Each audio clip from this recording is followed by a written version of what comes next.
Saya dikasih soalnya tuh ada soal tahun lalu ya, soal tahun lalu sama entah kenapa ada soal 2 tahun yang lalu gitu.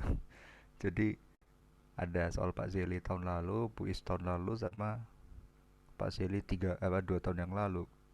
Enggak, sorry, tiga ya. eh Ya udah kita ini enggak ding, sorry, 2 tahun lalu bener, 2 tahun ujian yang tolnya telat. Oke. Ya sorry misalnya sosok mengajak gitu. Oke.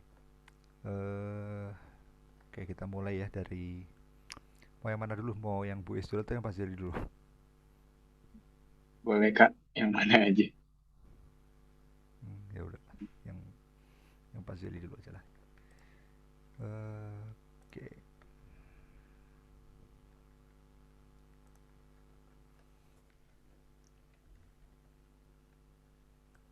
sebentar ya.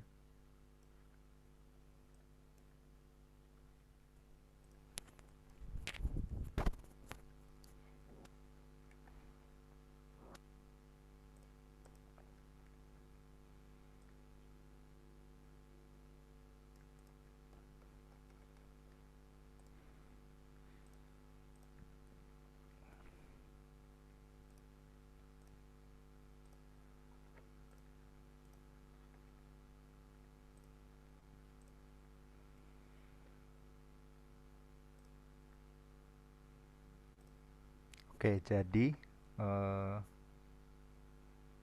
ini praktikan yang nomor satu ya. Praktikan memanen kultur sel bakteri dari medium pertumbuhannya dengan cara sentrifugasi. Lalu endapan sel yang diperoleh dicuci dengan larutan natrium klorida 0,9% sebanyak 3 kali. Namun ternyata persediaan garam natrium klorida di lab habis dan yang tersedia adalah garam amonium sulfat.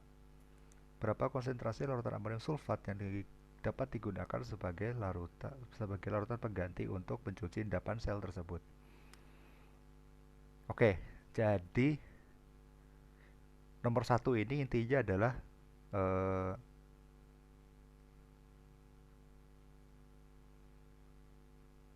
ya jadi nomor satu ini intinya adalah tekanan osmotik gitu ya. Masa apa ini tuh soalnya tentang tekanan osmotik sebenarnya. Jadi eh, kita harus membuat garam amonium sulfat yang memiliki tekanan osmotik yang sama dengan larutan natrium klorida itu gitu ya. Oke, jadi kita lihat dulu ya NaCl.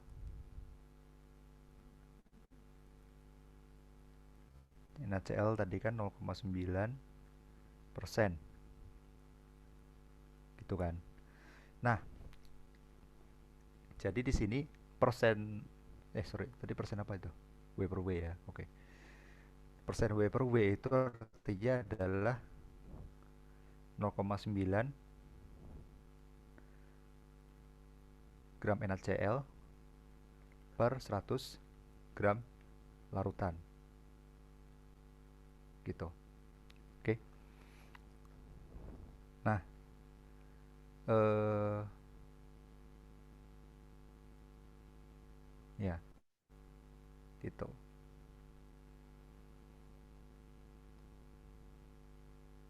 Nah, di sini sepertinya ini ya, apa namanya? Jadi 0,9 gram NaCl per 100 gram larutan gitu. Nah, ini kita hitung dulu berapa berapa mol gitu ya. Jadi kita misalin aja dulu, misal ada 100 gram larutan gitu ya.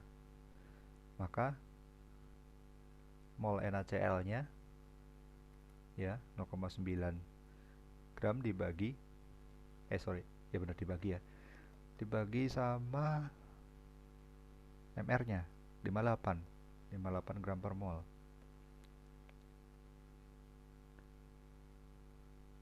gitu. Nah ini nanti dapat molnya berapa gitu ya. Coba dihitung berapa tuh.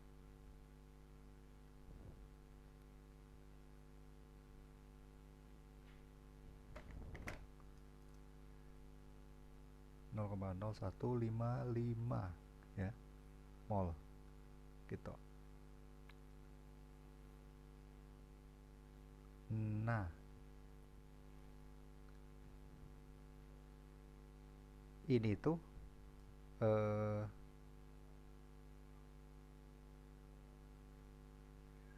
ya jadi 0,0155 mol gitu ya. Tapi ini NaCl gitu ya. NaCl itu kalau dia eh, apa namanya? Kalau dia melarut gitu ya, itu akan menghasilkan dua ion gitu kan ya, Na plus dan Cl min, faktor Van Hoff ya, ingat di kimia dasar. Kalau amonium sulfat Na42 kali SO4 ya, berarti dia akan menghasilkan tiga ion gitu. Nah, jadi di sini oke, dari soal ini sebenarnya kita ada satu asumsi yang harus kita gunakan gitu ya. Asumsinya adalah rho larutan itu adalah 1 gram per mililiter gitu. Kenapa? Karena sebenarnya eh, ingat ya bahwa tekanan osmotik gitu ya. Tekanan osmotik itu kan simbolnya Pi ya. Itu adalah MRT gitu kan. Molaritas sebenarnya yang kita pakai. Jadi sebenarnya mol per liternya gitu. Nah, tapi kalau karena di sini rho-nya nggak dikasih tahu, kita sebenarnya nggak bisa tuh menentukan si M-nya ya. Nah, tapi karena ini larutannya encer gitu ya, kita bisa mengasumsikan bahwa rho larutannya adalah 1 gram per mili gitu. Nah, terus di sini yaitu 0,0155 ya. Jadi untuk N dari amonium sulfatnya 62 kali SO4 gitu ya. Itu adalah 2/3 dikali 0,0155 mol. Kenapa? Karena N42 kali SO4 itu kalau larut menghasilkan 3 ion, sedangkan NaCl cuma 2. Jadi untuk menghasilkan tekanan osmotik yang sama, itu bakal butuh lebih sedikit amonium sulfat gitu. Sedikitnya berapa? 2/3-nya gitu. Nah ini berapa nih?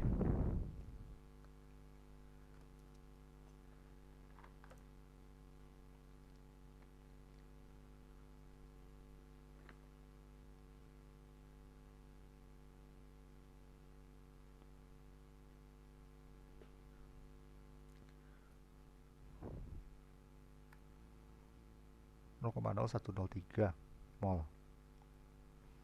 Nah, oke. Tinggal cari masanya. Masa dari amonium sulfat tadi ya. Itu berarti 0,0103 mol dikali berapa? 132 ya. 132 gram per mol. Itu ya.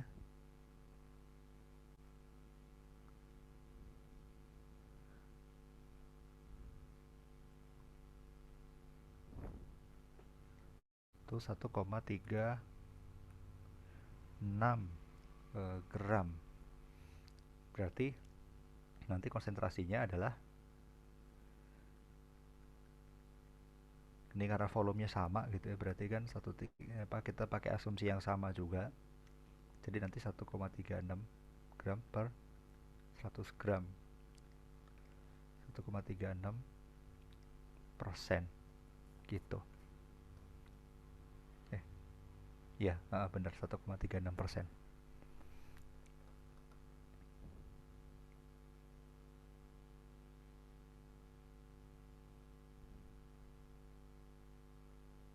Gitu ya.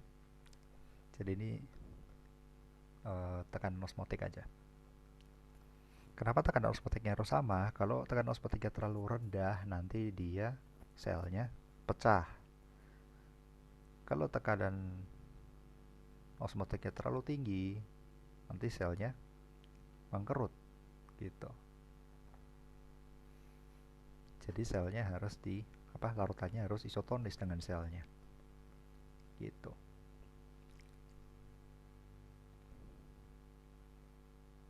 Oke, nomor 2, gambarkan struktur molekul asam arachidonat. Oke, ini Pak Zeli itu sangat memperhatikan struktur. Jadi jangan sampai salah. Kalau salah satu dikit aja dicoret 0 nilainya. Oke. Jadi C24 berarti ada 20C, ada 4 ikatan rangkapnya all Cs. Berarti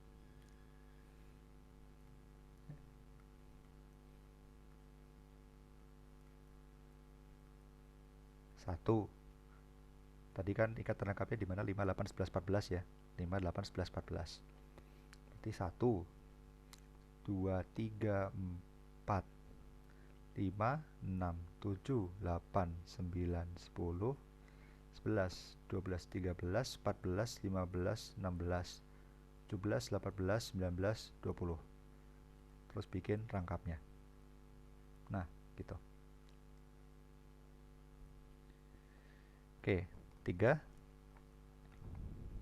Gambarkan struktur umum fosfatidilserin dan kardiolipin. Oke, fosfatidilserin ya. Fosfatidilserin itu intinya kalian gambar glukosa dulu. Kok glukosa. Gliserol, sorry. Gliserol. Oke. Gliserol itu O O O. Nah, tinggal apa yang nempel ke O-nya gitu ya. Nah, untuk fosfatidilserin itu yang namanya fosfatidil itu 1,2-nya asam lemak. Satunya asam lemak R1 gitu ya. 2-nya juga asam lemak R2. Nah, yang 3-nya fosfat P O O minus O gitu ya. Dimintanya fosfatidilserin, berarti ini ngikatnya ke asam amino serin gitu. Asam amino serin itu gimana? Kan gini. Eh,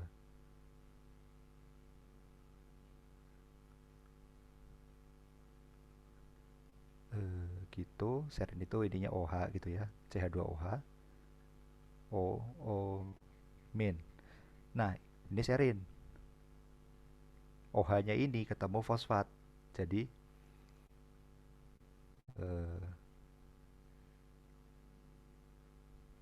aku bikinnya O yang bawah aja deh biar gampang. Gitu kan. Nah, O yang bawah ini nanti gitu.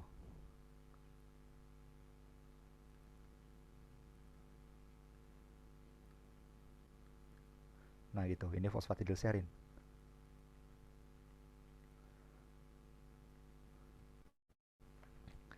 Ya, jadi yang dimintakan rumus umumnya ya, struktur umumnya. Jadi maksudnya itu ini, si apa namanya, R1 R2 aja gitu. Nggak usah digambarin asam lemaknya apa.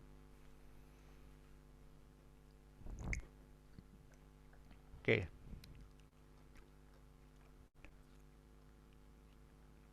Terus ada lagi kardiolipin. Kardiolipin atau difosfatidilgliserol. Nah, jadi ini tuh sama namanya fosfatidil sesuatu itu awalnya pasti begitu dulu, gliserol dan 2 asam lemak.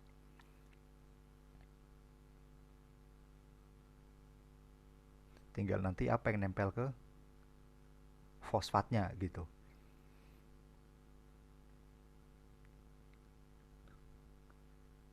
ininya sama gitu ya. Nah, fosfatnya juga sama.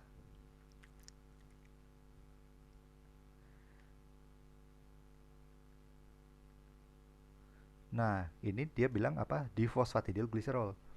Artinya apa? Fosfatidilgliserol dikali 2 gitu. Jadi maksudnya adalah fosfatidilgliserol tuh gini.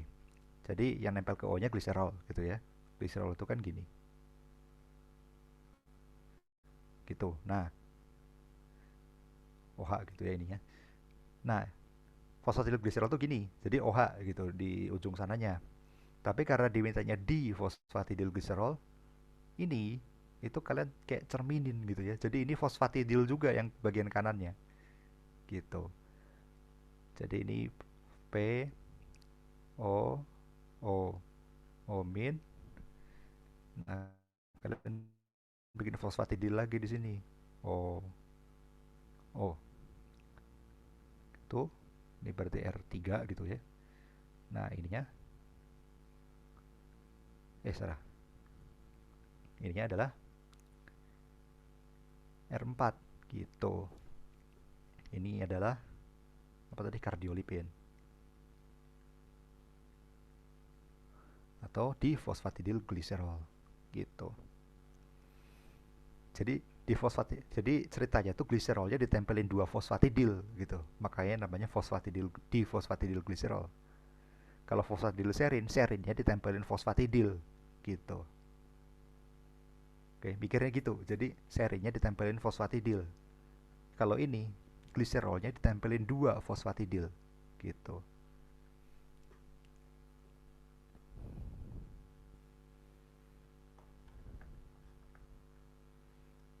Gitu ya. Selanjutnya, reaksi hidrolisis fosfolipid steril oleil fosfatidilkolin. Oke, yang dikatalisis oleh fosfolipase A2 gitu ya. Nah, fosfolipase ini ada banyak gitu ya. Nah, kita gambarin dulu ininya aja deh, apa namanya? Eh struktur ininya, fosfatidilnya ya. Struktur fosfolipidnya ya. Oke, jadi dia mintanya adalah apa tadi, steril oleil ya. 4.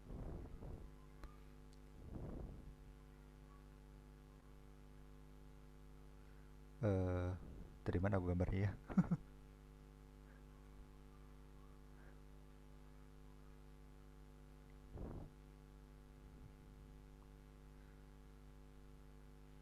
Ini fosfatidil apa? Kolin ya?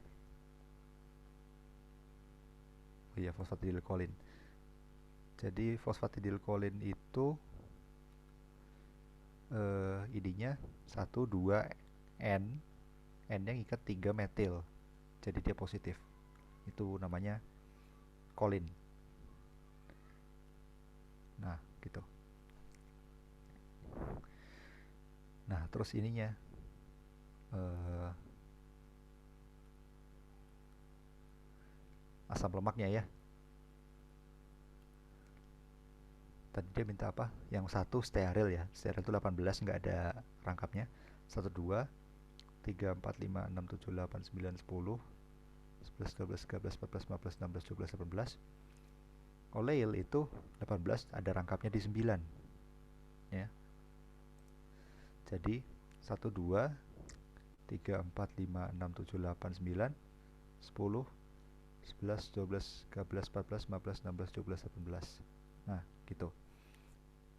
Terus dipotong oleh fosfolipase A2 gitu ya.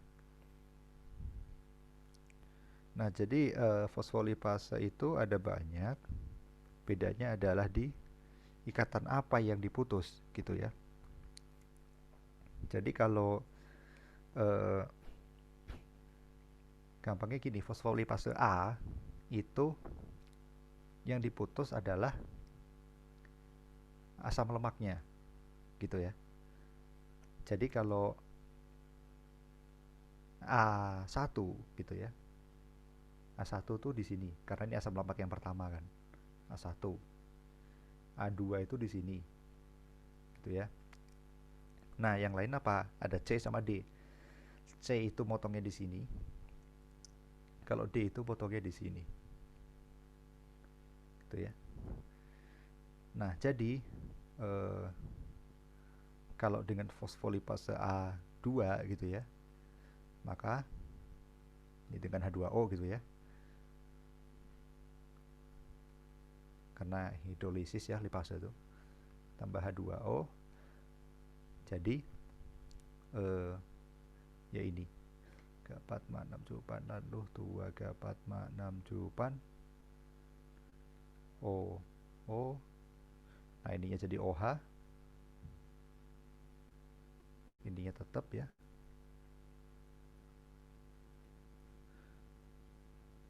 N plus begitu ditambah itu asam oleat ya.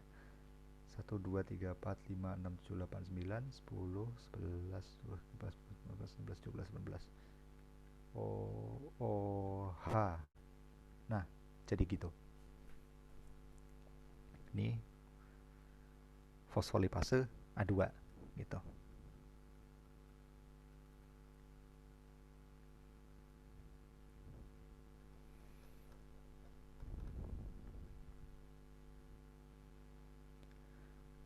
Oke.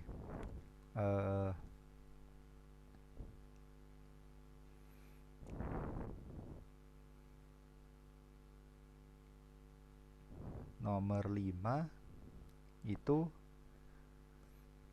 jadi itu ya, ada kerja kimia dan kerja listrik. Ya mungkin yang kalian yang dulu, kalau aku sih dulu ya, mungkin yang aku sering bingung itu adalah tandanya. Kapan dia negatif, kapan dia positif gitu. Nah, jadi di sini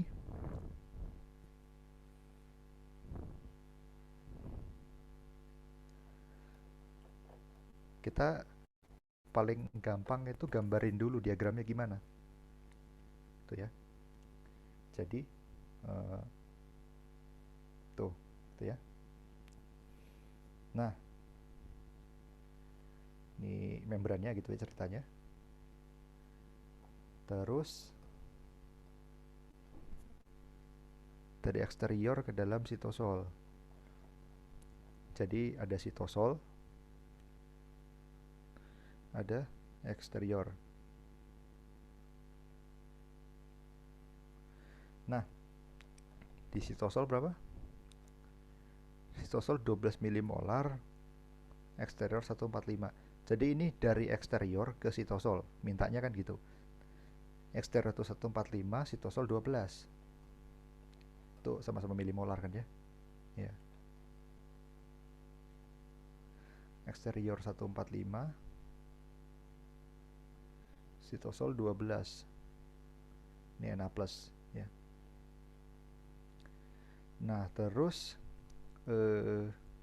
diketahui lagi apa?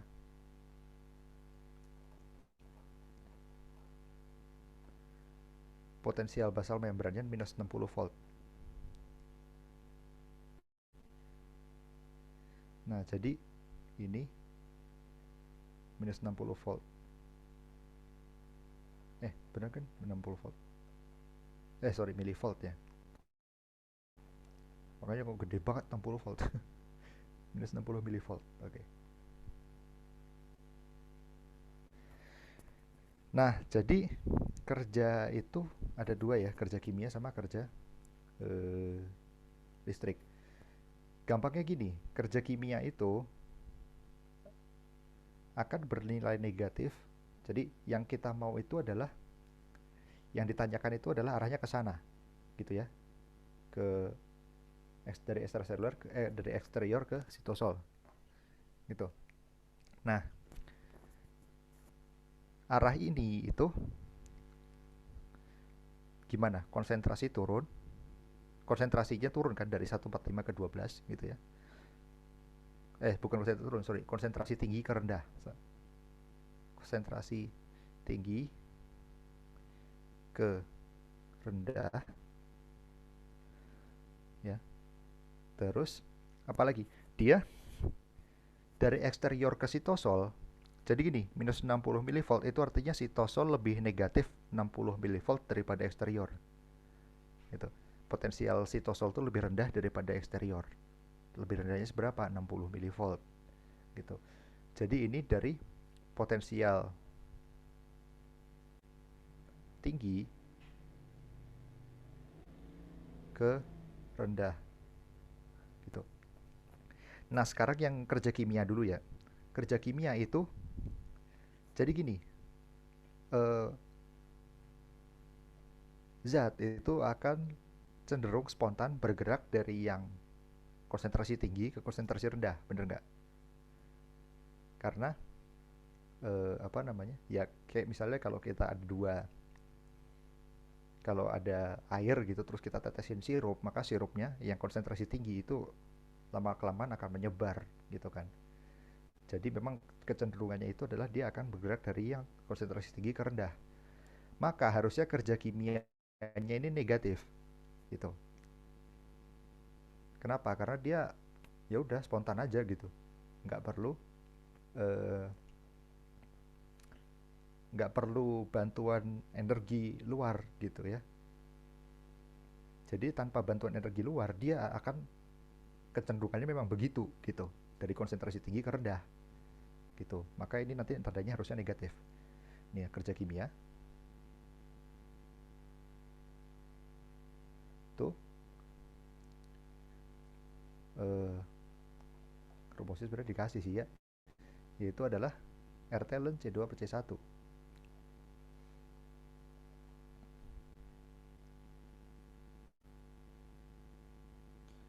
Jadi 8,314, ini kita pakai satuan SI ya.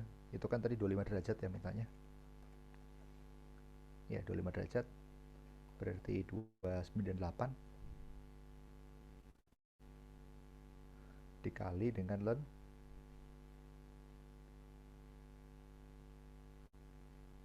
C2 per C1. C2 per C1 berarti C2 itu adalah C akhir gitu ya. C di tujuannya. C di tujuannya itu sitosol yaitu 12 milimolar. C1 itulah C di asal. Asalnya adalah 145 milimolar. Itu ya. Nah, ln 12 per 145 itu pasti negatif karena kurang dari 1 kan 12 per 145 itu. Nah, itu coba dihitung tuh berapa.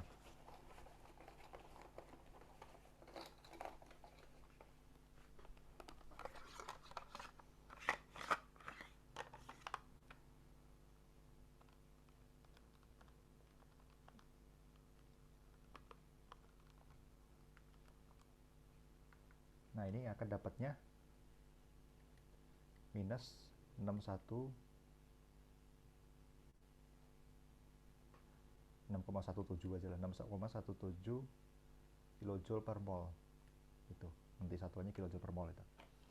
Nah, oke, sekarang kerja listrik ya, ini negatif ya sesuai dengan perkiraan kita karena dari konsentrasi tinggi konsentrasi rendah dia nggak perlu kerja luar gitu. Nah, sekarang kerja listrik.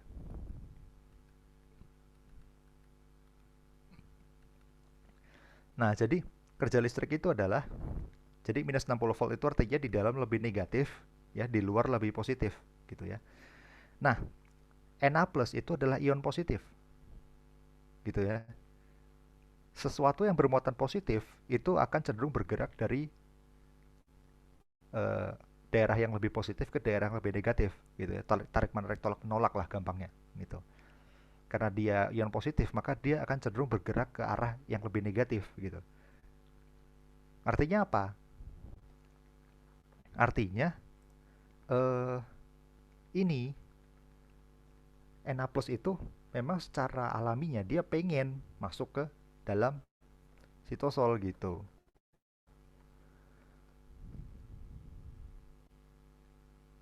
Nah, jadi nah ini nih, ini yang bikin aku bingung gitu ya. Jadi di sini kan dibilang kejar listrik itu min ZF delta V gitu ya. Tetapi soal eh, di soal yang lain, yaitu di sini kalau nggak salah. Nah, ini adalah ujian 2 tahun lalu, gitu ya. Itu Bapak kasih rumusnya beda. Nih, Bapak kasih rumusnya plus, gitu ya. Jadi delta G-nya itu RT ln C2 per C1 plus ZF delta V, gitu. Ini padahal soalnya kan sama ya.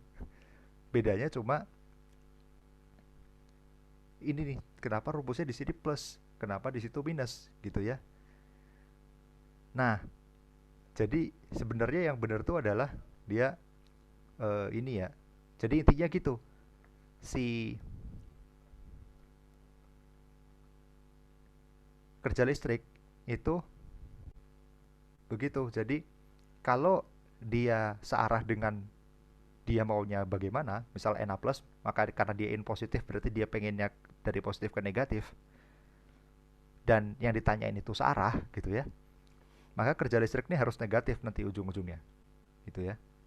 Sebaliknya kalau misalnya ionnya ion negatif, maka dia pengennya ke daerah yang lebih positif. Jadi kalau begini nanti kerja listriknya bakal positif, gitu. Nah, kerja listriknya nanti jadinya adalah ZF delta V gitu kan. Min, ya udahlah, min ZF delta V gitu ya. Bapak aja mintanya gitu soalnya. Nah, ini Z-nya itu adalah muatan si ionnya. Kalau Na plus berarti 1, gitu ya. Kemudian kalau, nah makanya kerja listrik itu sebenarnya harusnya ZF delta V, gitu ya. Tapi delta V-nya ini dengan catatan delta V-nya itu adalah eh, V akhir min V awal gitu ya. Kayak yang tadi C2 min C1, C2 per C1 itu C2 itu akhir, C1 itu awal. Nah, delta V ini V tujuan dikurangi V V asal gitu. Nah, delta V-nya dalam hal ini minus 60 gitu. Z-nya adalah plus 1 gitu. Nah, jadi ini sama dengan plus 1 karena Na plus dikali 96.500 ya. Tetap apa? Faraday ya. Dikali delta V-nya itu minus 0,06 gitu ya kalau di SI-in gitu kan. Dari milivolt diubah ke volt. Nah, ini dapatnya berapa nih?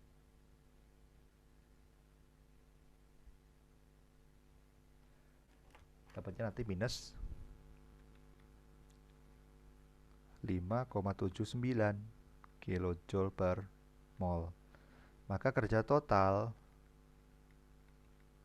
itu adalah kerja kimia tambah kerja listrik. Minus 6,17 ditambah minus 5,79. Jadinya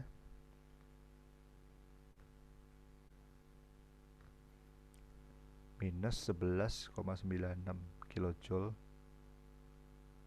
per mol gitu.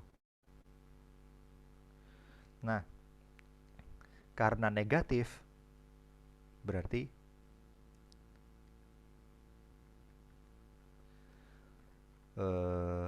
dia tadi nanya apa lagi? Transportnya melalui transfer aktif atau pasif. Karena negatif berarti dia nggak butuh energi dari luar. Artinya apa? Transfer pasif gitu. Kalau positif, dia butuh energi dari luar, maka transfernya adalah transfer aktif gitu.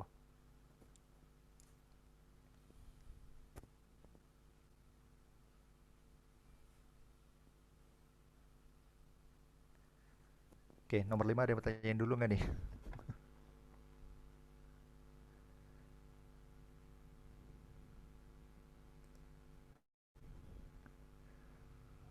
Ya oke, kalau enggak ya nomor 6 nih sebenarnya tinggal ini ya, apa namanya? Tinggal menjelaskan ini tapi dalam tidak boleh melebihi 100 katanya itu mungkin yang agak susah ya.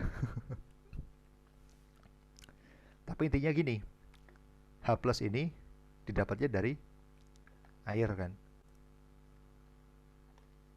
Bentar, sorry.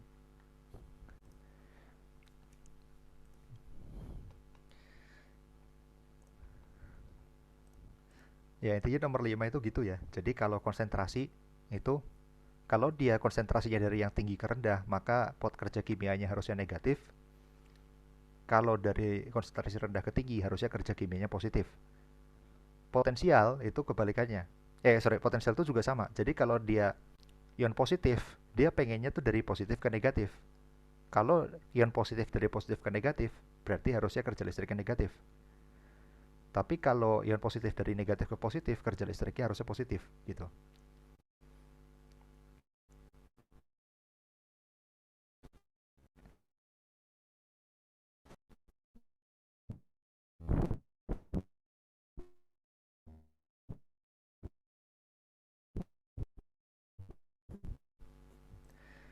Nah, eh, jadi H plus itu dipompanya dari dalam menggunakan H plus K plus ATPase. K plus yang udah dipompa dikeluar lagi pakai K plus channel. Itu kan. Nah, H plusnya itu dapat dari mana? Pemecahan air. Jadi H plus sama OH min kan. Nah, OH minnya ini akan bereaksi dengan CO2 bentuk HCO3 min. HCO3 minnya ini dipakai apa? Dipakai untuk mentransfer Cl min gitu ya. Mentransfer Cl min supaya nanti Cl minnya bisa keluar melalui Cl min channel. Karena di sini apa namanya? Akhirnya H plus dan Cl minnya ini karena akhirnya di lumen itu ada H plus dan Cl min.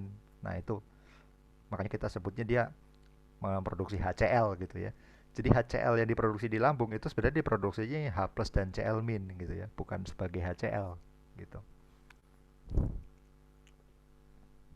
Bukan sebagai molekul HCl gitu maksudnya ya, tapi sebagai ion H plus dan ion Cl min.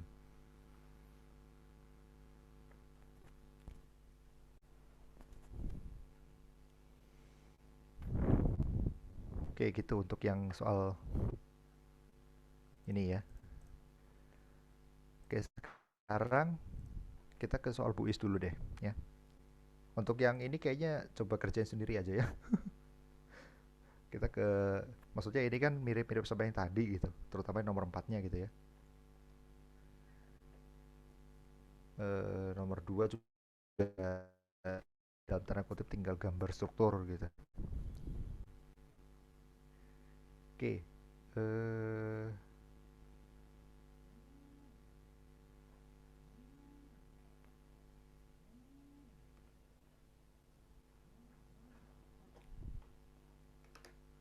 oke.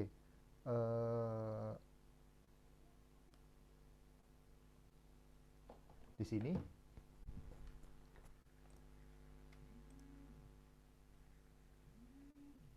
sebentar ya, ada telepon.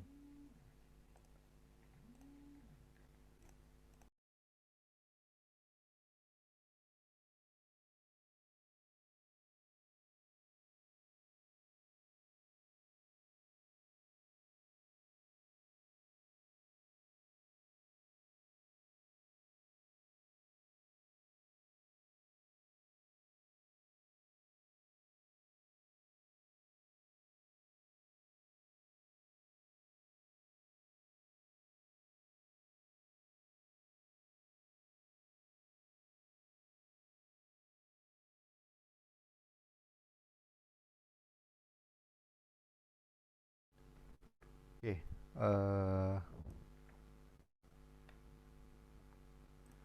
Oke, ini ada di eksternal positif dan distosol negatif tuh karena apa? Eh Sebenarnya karena apanya aku agak susah jelasin ya, tapi intinya gini, normalnya tuh gitu. Jadi normalnya itu sitosol itu memang lebih negatif daripada eh, matriks ekstraseluler, dan itu selalu gitu. Maksudnya eh, di organisme apapun, sel itu didesainnya seperti itu. Gitu. Sel itu didesainnya di dalam lebih negatif, di luar lebih positif. Gitu.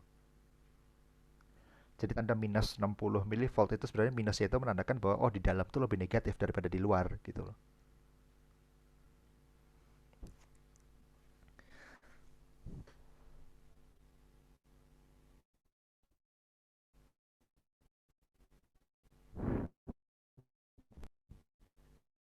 Coba kamu baca nanti di Leninger mana gitu ya, di sitosol itu pasti lebih negatif daripada di eh, luar. Tinggal nanti eh, tinggal nanti negatifnya negatif berapa gitu. Nah, ini untuk sel yang dalam tanda kutip normal ya. Maksudnya jadi kadang-kadang sel saraf itu bisa selnya bisa kebalik, apa potensialnya bisa kebalik gitu. Dan itu normal, memang kerjanya saraf seperti itu gitu. Tapi kalau untuk sel-sel lain itu normalnya begitu, negatif di dalam.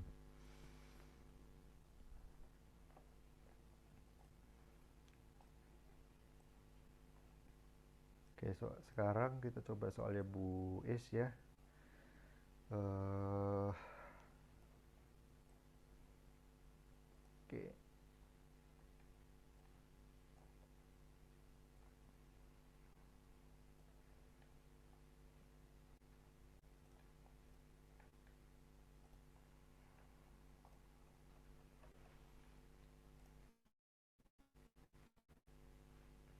Tuliskan nomor atau jenis klasifikasi enzim yang mengkatalisis reaksi pada gambar di samping.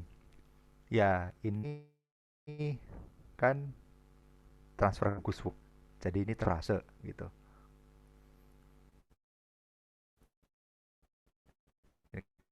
Karena ini apa transfer gugus fungsi berarti tahu nomor EC-nya EC 2. Kenapa? Ya karena kelihatan kan dia tergusti gitu ya.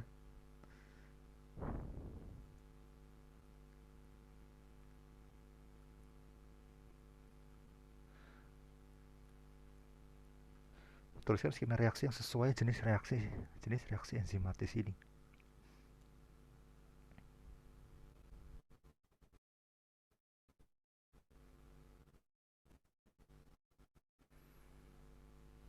Ini aku ngerti nih maksudnya. Uh,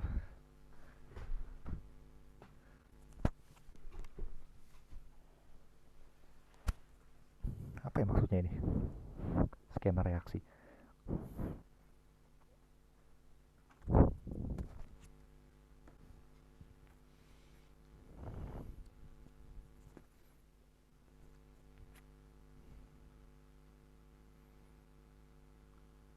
Maksudnya gini kali ya.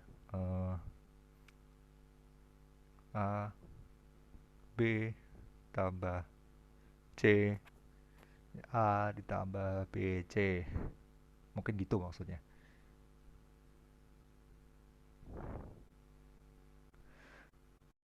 Tuliskan satu jenis reaksi lengkap dengan nama substrat atau EC1 dan tuliskan nama lengkap enzimnya. Nah, ini oksido reduktase itu banyak ya. Jadi ya satu aja apa gitu. Oksido reduktase itu adalah reaksi redoks ya. Jadi intinya enzim apa yang mengkatalisis reaksi redoks gitu. Contoh contoh satu enzim aja gitu. Kayaknya di modul ada ya ini. Tinggal lihat aja lah di modul ya. Terus contohnya apa? Contohnya katalase gitu. Katalase itu kan H2O2 jadi H2O2 gitu ya. Nah, terus ini kinetikanya ya. Terus kan nama substrat umum enzim ini. Lipase kan. Berarti substrat umumnya adalah lipid ya.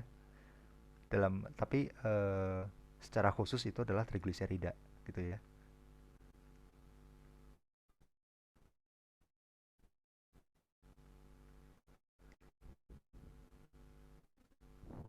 Nah, terus klasifikasi pas. Lipase itu eh, adalah suatu hidrolase ya, karena dia hidrolisis trigliserida jadi asam lemak sama gliserol gitu kan. Nah, berarti ini EC3 karena dia hidrolase.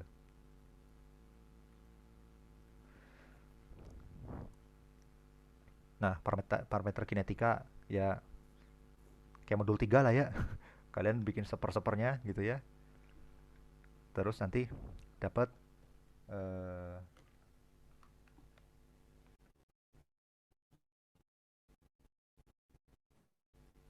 pakai Liebig-Verberg gitu ya.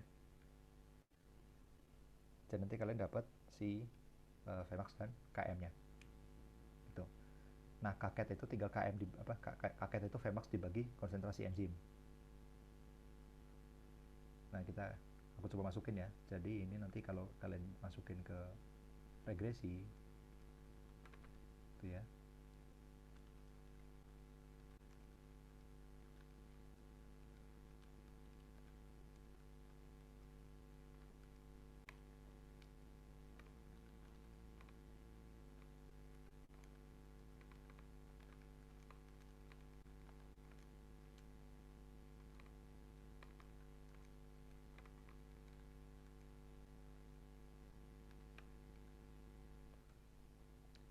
Oke, jadi aku dapat Vmax-nya itu adalah oke. Nomor berapa ini? Nomor 3 ya. Nomor 3. Nanti aku dapat Vmax adalah eh, 0,5. Ini angkanya bagus nih, Bu. Bu itu biasa bikin angkanya bagus. 0,5 eh, molar per detik ya. Kemudian untuk eh,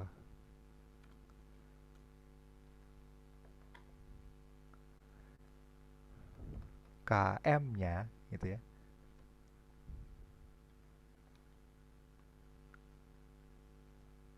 Iya, KM-nya ya.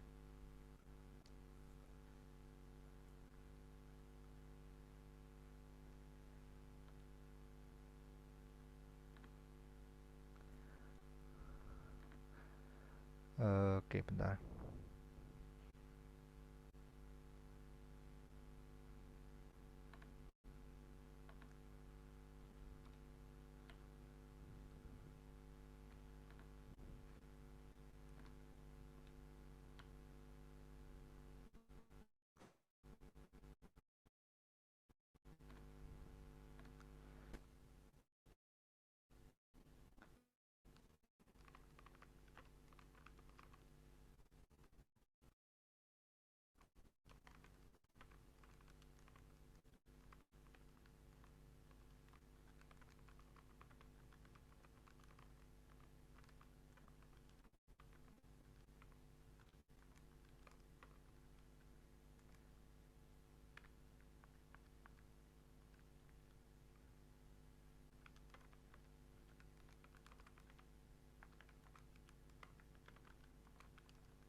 Oke.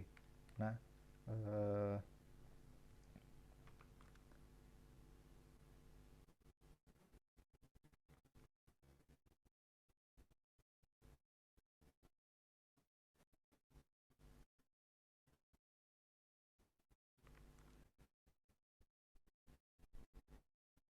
oke.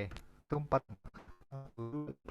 Jadi Vmax itu akan dengan laju 1 km itu akan sama dengan substrat yang akan isi gitu. Satu konsentrasi substratnya molar, berarti KM-nya nanti satunya molar juga gitu. Nah, kaket itu adalah Vmax per konsentrasi enzim. Jadi 0,5 molar per sekon per 25 mikromolar.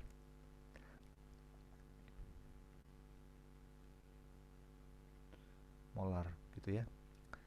Jadi 0,5 dibagi 25 mikromolar.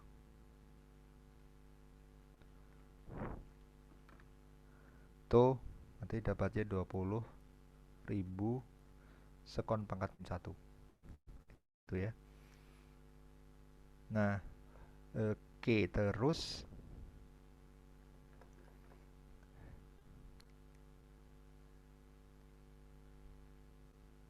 efisiensi katalisisnya. Oke, efisiensi katalitik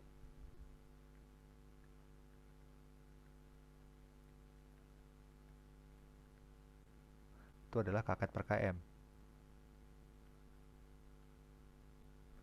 Jadi 20.000 per 4,47 kali 10 pangkat min 4. Ini sekon min 1, ini molar min molar gitu ya. Jadi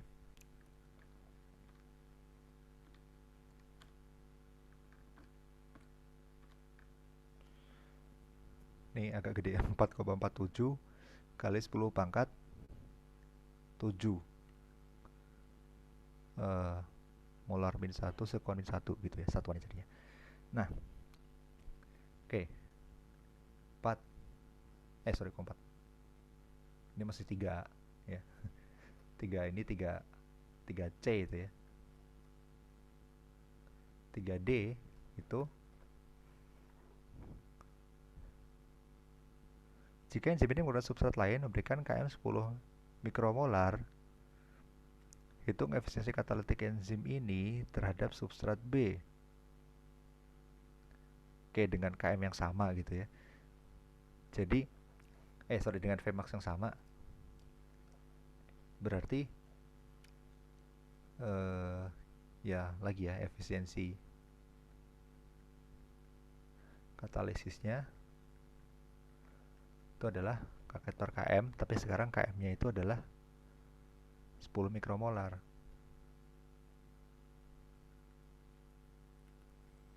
(20.000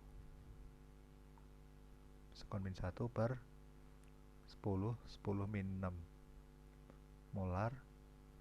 Jadi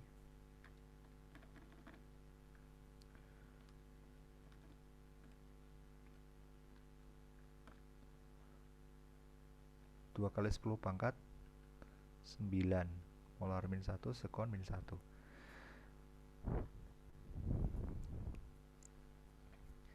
Oke, diketahui kalau tanin adalah inhibitor. Profil kurvanya garis sejajar. Garis sejajar itu, nah jadi inhibisi itu ada yang diajarin ada berapa sih kalian? Kompetitif, non kompetitif sama non kompetitif ya biasanya ya. Jadi kalau garis sejajar itu adalah unkompetitif ya. Unkompetitif. Oke. Unkompetitif itu terjadi ketika si inhibitor itu hanya bisa mengikat kompleks enzim substrat gitu ya. Jadinya ESI gitu. Ini untuk yang unkompetitif ya. Itu nanti kurva Lineweaver-Burke-nya itu sejajar. Maksudnya apa? Maksudnya adalah kalau yang ini tanpa inhibitor begitu, yang dengan inhibitor begitu gitu ya. Jadi sejajar nih garisnya. Ini seper Vmax, seper fenol, ini seper konsentrasi gitu ya. Nah, kalau kompetitif itu kan kalau Michaelis-Menten biasa gini ya. Nah, nanti di sini ada dia bisa ngikat inhibitor. Nah, dia jadi cuma bisa ngikat enzim bebas. Kalau yang atas cuma bisa ngikat kompleks enzim substrat. Nah, kalau begini nanti kurvanya itu adalah ini seper V, ini seper konsentrasi. Nah, kurvanya itu jadi seperti C gitu ya, seperti C.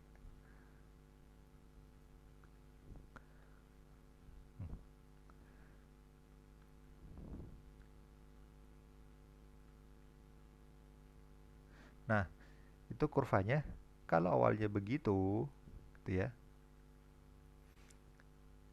Maka yang dengan inhibitor tuh jadi begini. Interceptnya sama gitu. Kalau yang atas gradiennya sama, kalau yang bawah ini interceptnya yang sama gitu.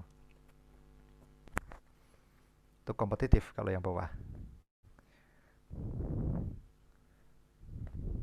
Selain dua itu, maka campuran atau mix gitu. Kalau mix tuh bisa di ES, bisa di E, bisa di ES. Ngikatnya ya. Oke. Nomor 4, tuliskan dua kondisi dapat menyebabkan kerusakan DNA.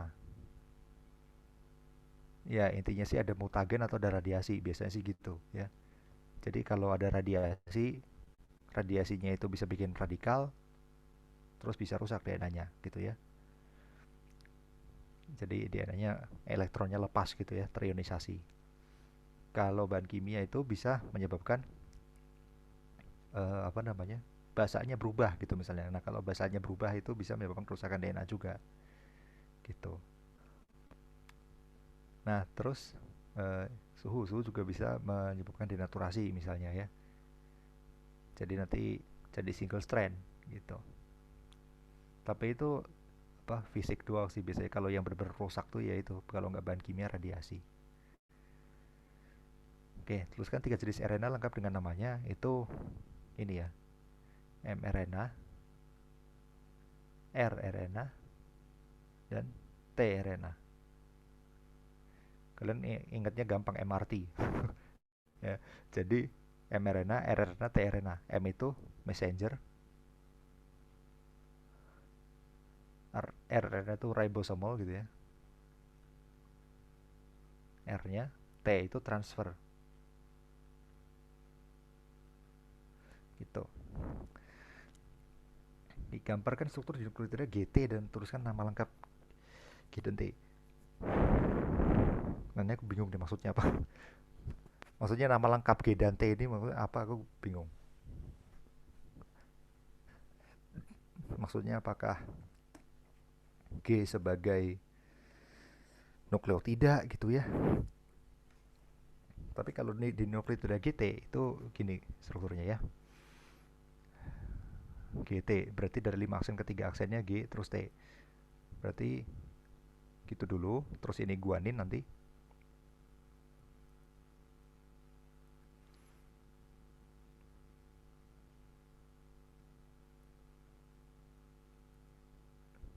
Tuh. O NH terus isinya NH2 tuh ya. Gitu gitu. Nah, terus ininya OH, di sininya fosfat.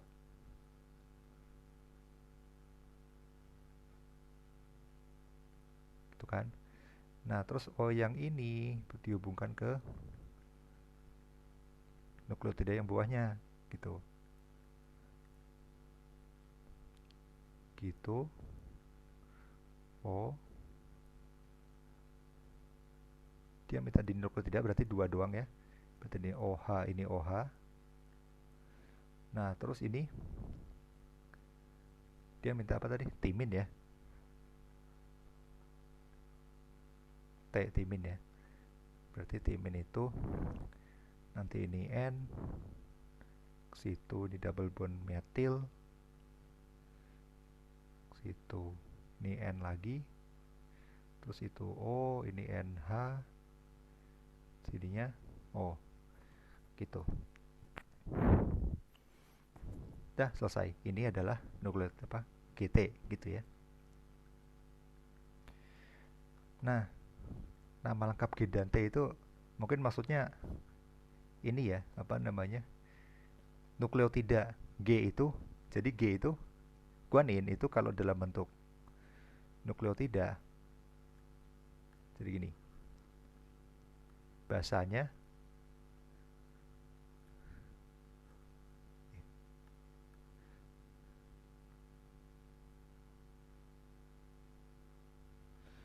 namanya guanin sama timin gitu ya. Ya udah aku tambahin lah sekalian adeno apa adenin. sama sitosin gitu ya. Itu kalau dalam bentuk nukleosida itu namanya guanosin. Ini namanya timidin. Aden itu adenosin. Sitosin itu sitidin. Nah, kalau dalam bentuk nukleotida tuh guanilat, timidilat, adenilat, dan sitidilat gitu. Kenapa akhirnya? Karena nukleotida itu adalah suatu anion gitu ya, karena ada fosfatnya. Nukleosida belum ada fosfatnya, makanya namanya in gitu. Oke. Nah, aku bingung apakah maksudnya ibu tuh guanilat dan timidilatnya itu atau gimana gitu ya.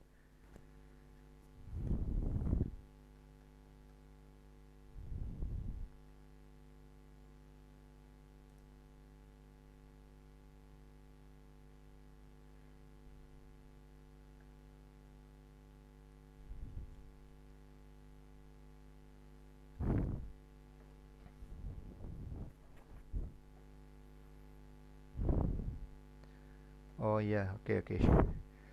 Jadi eh ini tuh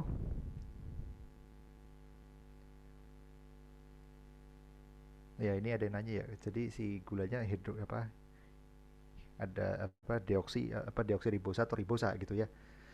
Nah, jadi sebenarnya ini sepertinya kayaknya ibunya tuh pengennya gini sih. Jadi ini kan ada timin. Berarti harusnya adanya di DNA dong. Nah, berarti ini harusnya nggak ada OH-nya. Kayaknya ibunya maunya gitu. Oke. Jadi lihat bahasanya.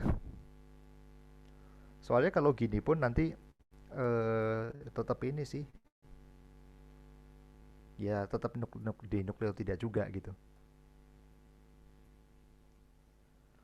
Cuma nanti namanya jadi ada deoksi-deoksinya. Jadi deoksiguanosin, deoksitimidin, deoksiadenosin gitu ya.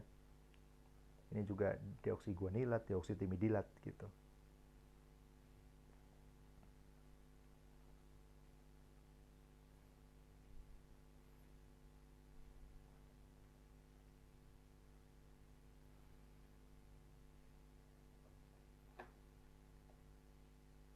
Oke, kalau nggak ada yang nanya lagi, aku kembalikan ke moderator. Silakan. Enggak banget itu. Baik, tapi gitu kata dosen aku. Baik, terima kasih kalau ada atas pemaparannya yang sangat informatif terkait dengan persiapan ujian nanti. Semoga pemaparan yang diberikan dapat membantu kita semua dalam menjawab soal ujian pada hari Senin nanti. Bagi teman-teman yang hadir juga terima kasih yang sudah datang dan terima kasih sekali lagi kepada Kak Odai telah hadir.